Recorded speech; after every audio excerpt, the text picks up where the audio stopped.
हजरत तलहा बिन बरा रदी अल्लाह ताला अन्हो कमसिन सहाबी हैं, छोटी उम्र है अभी।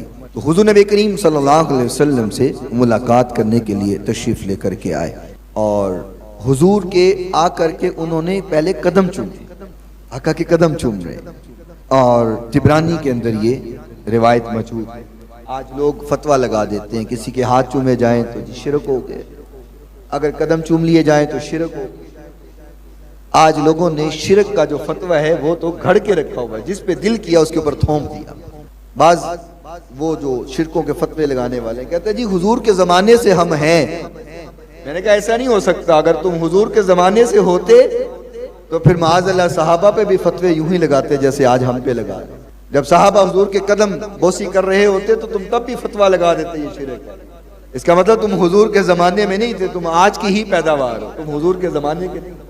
तो हजरत